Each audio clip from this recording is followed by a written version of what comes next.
이제 고골이 접한 문화와 사상을 살펴보도록 하겠습니다. 먼저 고골은 유년 시절부터 접한 우크라이나 러시아 정교 문화예술의 영향을 크게 받았습니다. 그가 우크라이나 폴타바 출신이죠. 그리고 우크라이나는 18세기까지 이 러시아 정교의 본산지였습니다. 원래 고대 키예프 루시가 고대 그 러시아와 그 동슬라브 지역의 중심지였어요. 그래서 이 키예프를 중심으로 정교 문화가 확산이 되었기 때문에 오늘날의 러시아 정교의 본산지도 18세기까지는 우크라이나 키예프였다고 할 수 있습니다. 그리고 이 우크라이나 이 키예프에는 일찍이 폴란드를 거쳐서 바로크 문화가 들어옵니다. 그래서 키예프 신학교에서 가르치는 과목에는 이 카톨릭의 신학교에서 가르치는 과목들이 포함이 됩니다. 라틴어, 신학, 수사학, 웅변 이런 것들이 다 포함이 되고 그리스어도 가르칩니다. 그래서 러시아 정교 문화에는 사실 이 카톨릭의 이 중세 문화, 바로크 문화가 들어가 있습니다. 그리고 고골은 어린 시절에 어머니를 통해서 이 최후의 심판에 대한 아주 생생한 이야기를 들었었죠. 그리고 교회를 가면은 이런 성상화를 쉽게 볼 수 있었습니다. 그 중에서도 고골은 이 지옥의 이 고통받는 죄인들의 그 모습, 이것에 굉장히 큰 충격을 받았고 이 지옥에 대한 공포, 이거를 갖게 되었다고 합니다. 그리고 고골은 부정신학이라는 개념을 통해서 이 사다리의 개념을 마음에 깊이 간직하게 됩니다. 이 사다리를 타고 한 걸음 한 걸음 올라가는 것이 바로 우리의 영적인 정화의 과정이라고 생각했습니다. 그래서 이 신성에 도달하는 것, 이것이 지상에서 이미 이루어질 수 있다고 믿었어요. 그래서 성인들이 등장하는 거죠. 이미 지상에서 이 신성의 단계에 도달한 사람들을 성인으로 추대를 했습니다. 그리고 이제 그렇게 믿는 거였죠. 실제로 그들이 신성에 도달했다라고 확인하기는 우린 좀 어렵죠. 그리고 이 올라가는 과정에서 이 사탄이 가만히 있지 않습니다. 악마들이 계속해서 그들을 유혹하고 또 기만해서 그들을 지옥불로 떨어뜨리려고 합니다. 그래서 언제든지 우리가 이 지옥으로 추락할 수 있다는 두려움, 또 이것이 고골에게 각인되었습니다. 그 사다리를 타고 올라가는 과정은 러시아 정교 문화에서 이 금욕과 고행, 이것으로 대변이 됩니다. 그래서 인간적인 모든 욕망을 다 절제하고 이 신에 귀의하는 그런 생활을 하는 것, 이것이 그 사다리를 타고 올라가는 과정이라고 생각했습니다. 그렇게 해서 그 성스러움에 도달했다라고 믿는 그런 성인들이 이 정교에서는 숭배의 대상이 됩니다. 그래서 그들을 묘사하는 이 성상화, 이코나라고 해요. 영어로는 아이콘이죠. 이것을 그리고 또 이들의 삶 전체를 묘사하는 이런 성자전이라는 책도 발간을 했습니다.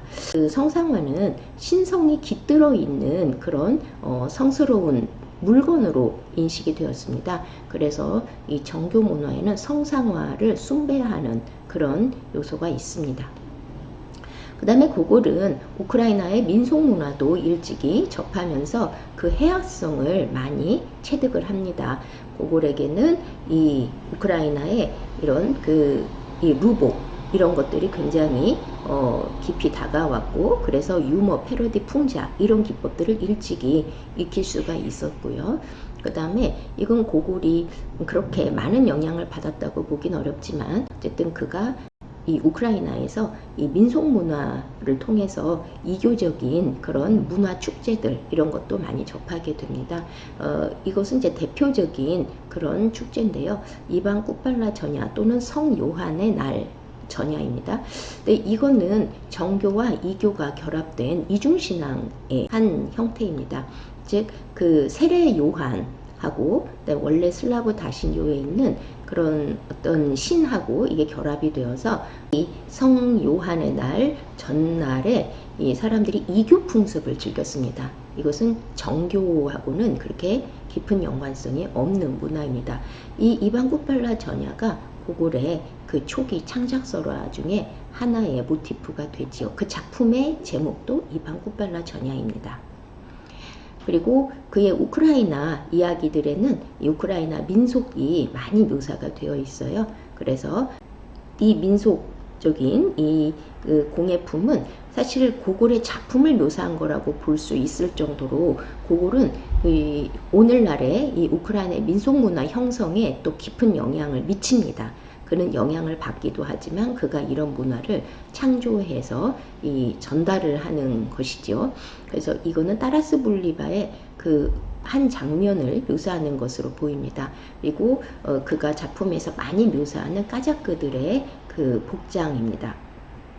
그리고 그 까자크 복장은 특징적으로 이 모자, 그 다음에 이 통이 넓은 바지, 그리고 이 화관, 그 다음에 이런 색색이 순호해진 이런 옷들, 이런 것들이고요. 그 다음에 또 이 할아버지에게는 이 머리 변발, 이 변발에 이렇게 다 이렇게 머리가 없고 이 한 가닥 머리 줄기가 있습니다. 그리고 이런 장검, 그리고 또 이게 파이프도 있고요. 모자도 이 머리카락 이 한 올하고 좀 비슷하죠. 수염이 있고요. 그 다음에 이제 우크라이나의 음식, 고골은 음식 문화를 굉장히 잘 습득을 했고 그의 작품에는 음식에 대한 묘사가 아주 많죠. 그래서 그의 음식에 대한 취향, 이거를 그의 작품을 통해서 살펴보는 것도 가능합니다. 이 우크라이나의 음식은 지금 러시아의 음식 안으로 많이 들어와 있어요. 대표적인 게 이 쉬라는 이 붉은 순무가 들어가 있는 이런 수프입니다. 그리고 또 알라키프라는 혹시 닭고기 아시나요? 알라키프. 그게 원어가 알라키예프예요. 그게 키예프 방식으로 라는 불어예요. 그래서 이 알라키프가 키예프식의 닭고기 요리입니다. 그리고 이 우크라이나는 농업 국가예요. 지금도 그 옥수수 이런 기본적인 곡류 이거 생산에 있어서 세계의 탑 순위에 들어갑니다. 그래서 우크라이나는 이 음식이 굉장히 풍성해요. 그리고 또 대표적인 음식으로 이 갈루슈케라는 감자 수제비가 있는데 우리나라의 그 만두하고 좀 비슷합니다. 그래서 고골의 작품을 잘 이해하려면 우크라이나의 이 음식도 잘 알아야 돼요. 그 다음에 이제 고골에게는 이 낭만주의 문화가 또 10대에 그의 학교와 또 부유한 친척의 서재를 통해서 전해졌고 또 그의 아버지 어머니도 연극을 그 공연을 했기 때문에 그런 당시의 낭만주의 문화를 잘 알고 있었을 거라 생각이 드네요. 그래서 그의 그 낭만주의의 그 요소들을 보면은 이 중세의 기사도의 이 그림이 잘 그 요소들을 대변하는 것 같습니다. 이 가톨릭과 정교 문화에는 이 신플라톤주의와 그리고 영지주의라는 고대 이 사상들이 포함되어 있습니다. 그래서 거기에 이원론이 있고 미가 신성으로 인식이 되는 그런 면이 있죠. 그래서 낭만주의에는 여성 숭배가 있고 예술 숭배가 있습니다. 그것은 여성이 더 이 영혼, 정신을 반영한다라고 생각하기 때문이에요.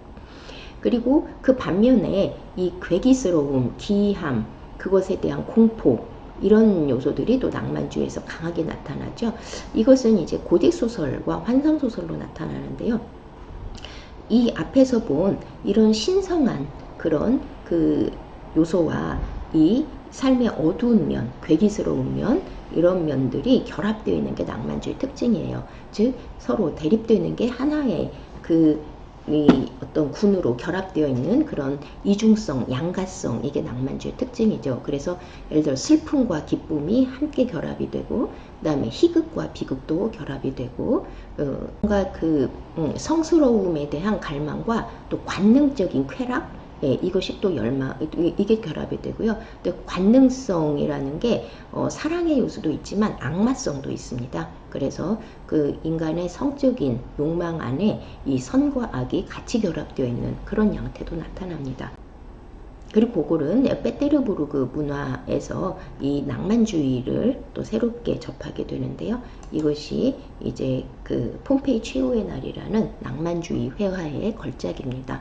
고골은 이 그림이 낭만주의의 걸작이자 19세기 회화의 걸작이라고 보았고, 그리고 이 그림은 19세기에도 천재가 나올 수 있다는 것을 증명한다라고 주장했습니다. 왜냐하면 19세기는 모든 것이 왜소해지고 비속해지기 때문에 이 거장, 대가, 그리고 이 영웅이 나오기 어렵다라는 게 그의 인식이었어요. 네, 이런 그림을 통해서 19세기에도 천재가 나올 수 있고, 그리고 회화는 진보하고 있다 라고 볼 수 있다고 주장을 했습니다.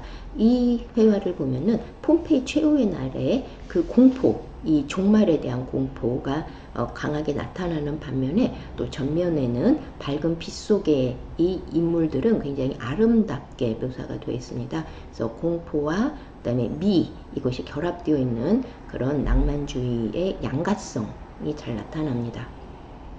그 다음에 고골은 이 파리의 문화를 페테르부르크에서 접하게 되고, 이게 이제 근대 사회의 주류라는 것을 알게 됩니다.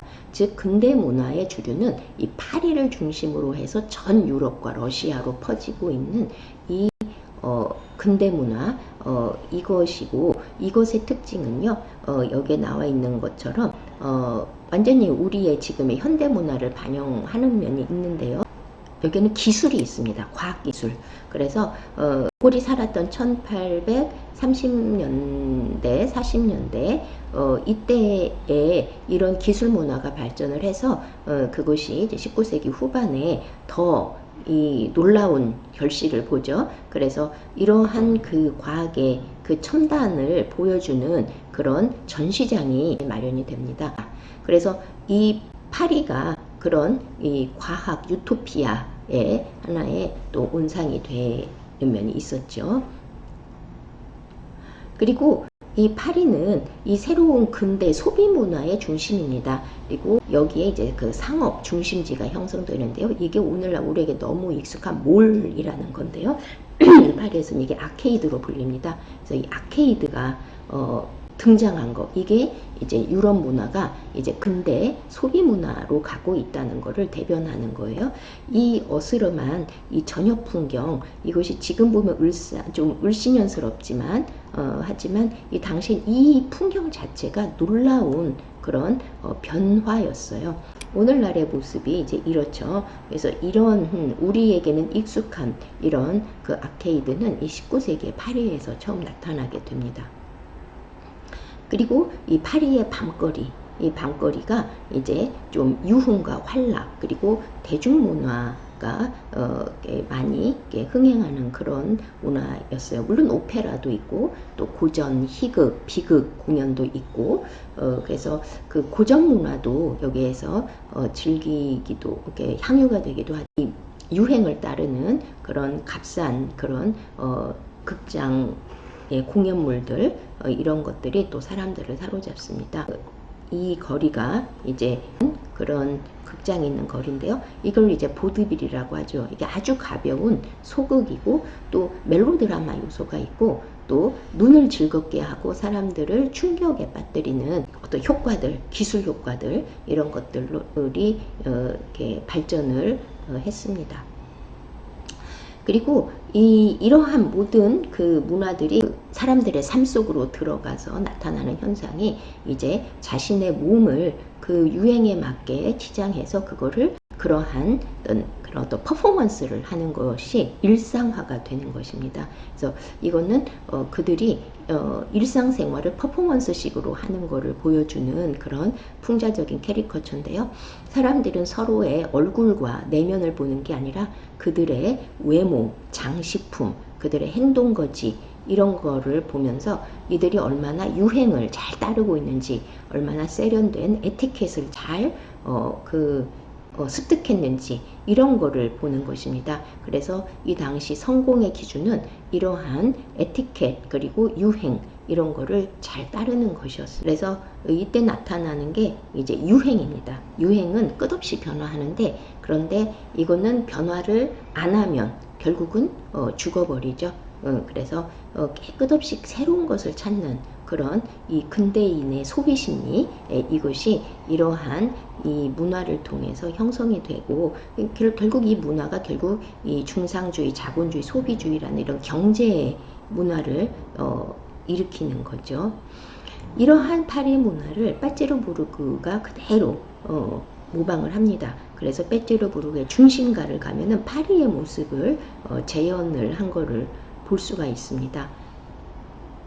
그래서 이 사람들이 가장 아름다운 복장으로 나와서 자신의 세련된 에티켓을 보여주고, 여기에서 그런 퍼포먼스를 하는 방식으로 이들이 교제를 하지요.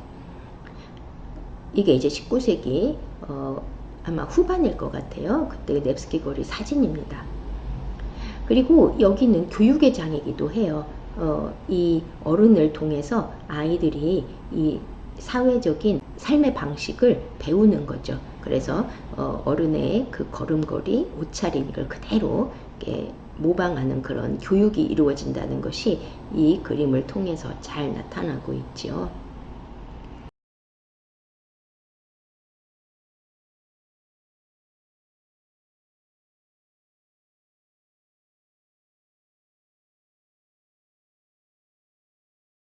산보를 하고 있습니다. 그래서 이러한 문화를 고골은 자신의 이 페테르부르크 이야기에서 풍자를 하지요. 대표적으로 똙스키 거리라는 그 작품의 첫 부분, 첫 그 서두가 바로 똙스키 거리의 이 풍광에 대한 아이러니컬한 찬사로 시작이 되지요. 네, 그리고 이 유럽을 통해서 러시아에서도 유행하는 이 머리 이 스타일이 있습니다. 이걸 이제 그리스풍 헤어 스타일이라고도 해요. 그리스풍이 굉장히 곱슬곱슬하죠. 그래서 이러한 아주 세련된 헤어스타일을 그리스풍으로 불렀습니다. 그리고 고골은 이제 로마에 12년을 머물면서 유럽을 편력하죠. 고골은 로마 문화를 굉장히 사랑했습니다. 이 로마는 카톨릭의 중심인데요. 이 라파엘로는 고골에게 이 회화에 있어서의 그 호머로 인식이 됐습니다. 그래서 라파엘로의 이 성모 마리아상이 호머의 일리아드와 같다라고 고골은 자신의 초상화 수정본에서 주장을 해요. 1842년에 나온 초상화 수정본에서요. 근데 고골이 푸시킨을 자기의 이 문학의 모델로 삼은 거하고 유사합니다. 어떻게 이런 스타일을 고골이 좋아했을지 좀 이해가 안 가는 면이 있어요. 마치 푸시킨의 간결명료한 고전적인 그런 아름다운 문체, 이거를 고골이 좋아한 거하고 비슷하죠. 그래서 라파엘로의 이런 아주 섬세하고 간결명료하고 조화롭고 굉장히 르네상스적인 이러한 그림, 이거를 고골이 좋아했습니다. 식스티나의 성모 마리아인데, 이거는 도스토옙스키에게도 최고의 회화로 찬사를 받지요. 그래서 드레스덴에 가면은 이 그림을 꼭 봐야만 하는 이유가 있습니다.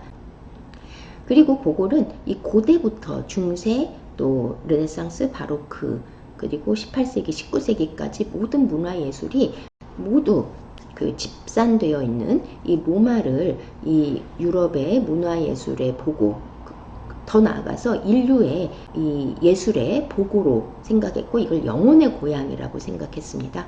그래서 그는 고대 로마 문화, 그리스 문화를 여기에서 접하면서 또 고대를 찬양하는데요. 그는 그의 작품에서 또 이런 문화들을 또 묘사를 합니다. 르네상스 종교화도 고골에게는 깊은 인상을 주었을 거고요. 그 다음에 이제 고골이 바로크에 사실은 더 적합하죠. 그의 문체는 바로크 스타일이에요. 그의 종말론도 바로크의 염세주의적인 종말론, 그리고 그 안에 이 신비주의적인 이 신성과의 합일에 대한 갈망이 있습니다. 그래서 이 베르닌이라는 이 바로크 조각가의 조각이 작품 스타일이나 그의 이 종교성의 특징을 잘 반영한다고 보입니다. 이 조각은 너무 유명하죠. 움직임이 아주 선명하고 극적이죠. 네.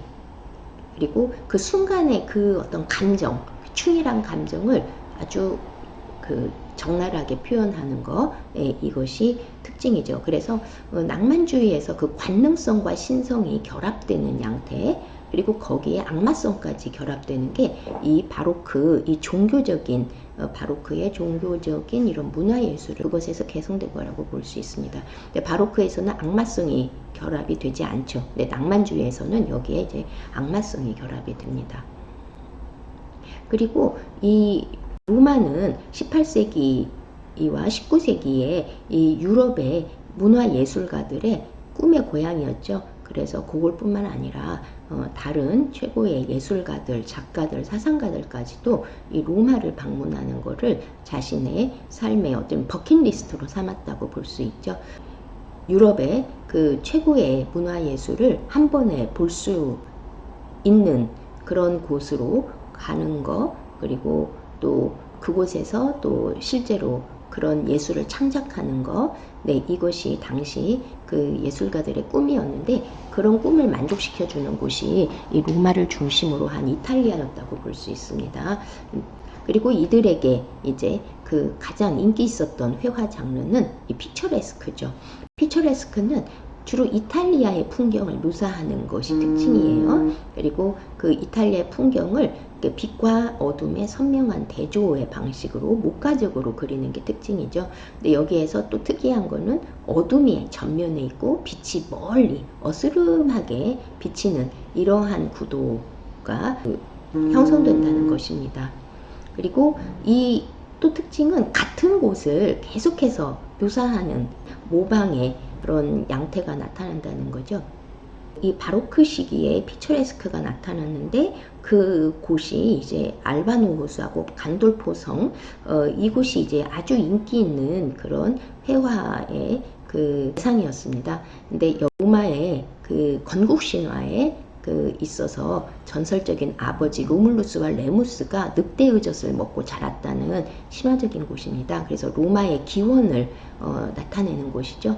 그리고 여기에 풍광이 아름답고 로마에서 멀리 떨어져 있지 않기 때문에 이 그 여름 별장인 간돌포성이 있었습니다. 그래서 이 호수와 간돌포성을 같이 묘사하는 게 이 픽처레스크 회화의 아주 인기 있는 모티프였어요.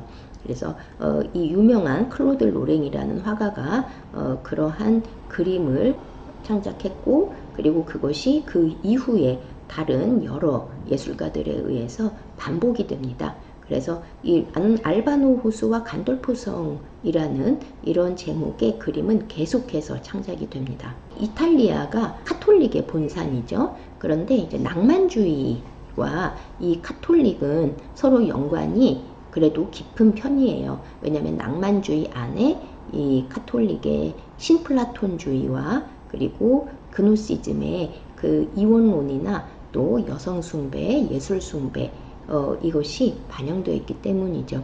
그래서 독일의 이 화가들 중에 나자레파 화가들이 나옵니다. 이들의 이 정신세계는 카톨릭적이었고요. 반면에 독일은 루터파 중심의 신교 국가라고 그때 간주되고 있었습니다.